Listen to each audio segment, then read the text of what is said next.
Jusqu'à 19h, 100% Aiglon, Xavier Monferrand. 100% Aiglon.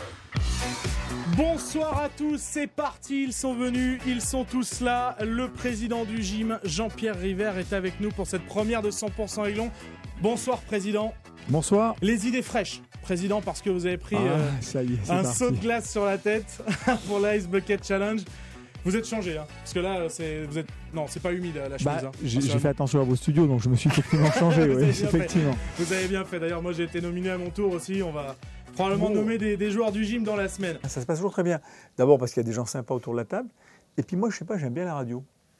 Je trouve que c'est sympa. Il y a la sincérité, on a ce qu'on a à dire. Après, bon, il faut faire toujours attention parce qu'il y a des sujets où on pourrait être trop long, bien évidemment. C'est toujours un peu court pour s'exprimer, notamment sur le mercato. Mais voilà, mais c'est toujours très agréable de venir les voir. Il y a un supporter, le pauvre, qui s'est presque excusé d'avoir fait une critique, mais vous savez, un supporter, ça a le droit de tout dire, des critiques, des bonnes choses, et moi j'accepte la critique parce que, bon, on ne fait pas les choses toujours aussi bien qu'on pourrait le faire, certainement, ou que les gens le souhaiteraient. Mais voilà, donc moi je suis prêt à entendre les bonnes et les mauvaises choses. Salut Lionel, qui nous appelle de Nice. Oui, bonjour président. Tu voulais réagir sur l'arbitrage, je crois, avec le président. Oui. Bonsoir Lionel. Quand est-ce que vous allez monter un peu au créneau au niveau de la LSP, de la 3S, pour qu'on se fasse quand même respecter? Déjà qu'ils nous aiment pas. Quand même une justice.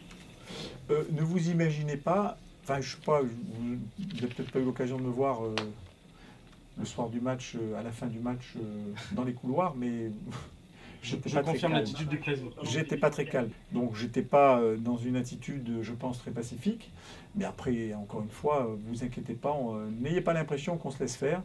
Le club OGC Nice, aujourd'hui, et sur le plan national également, on a ce qu'on a à dire, et on le dit, et on s'en prive pas. Je préfère être après l'émission parce que c'était une nouvelle formule.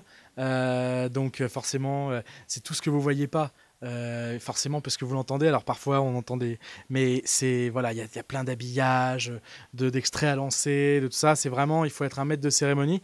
Donc c'est vrai que voilà, je suis content que la première soit passée. Là, on a voulu changer un petit peu le ton de l'émission, qu'elle soit un peu plus rythmée aussi cette année, avec un nouveau rendez-vous qui est l'interview passement de jambes, où on va aller titiller un petit peu l'invité en lui offrant deux réponses possibles. Là, la première, on a voulu titiller un peu le président sur les rumeurs de vente, rééternelles rumeurs de vente du club, et en lui proposant Qatar ou Russie. Donc c'est vrai qu'on s'est un peu amusé avec ça. Président, pour avoir une résidence secondaire, Qatar ou Russie?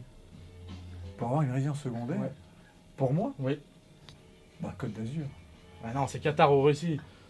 Franchement, ni l'un ni l'autre. Pour faire le plein d'essence, Qatar ou Russie? Les deux sont assez intéressants, il y a du pétrole partout. On imagine si vous étiez président d'un club de football. Imaginons, c'est hypothétique, c'est totalement hypothétique. Imaginons 2 secondes. Si vous aviez un club à revendre, plutôt Qatar ou plutôt Russie?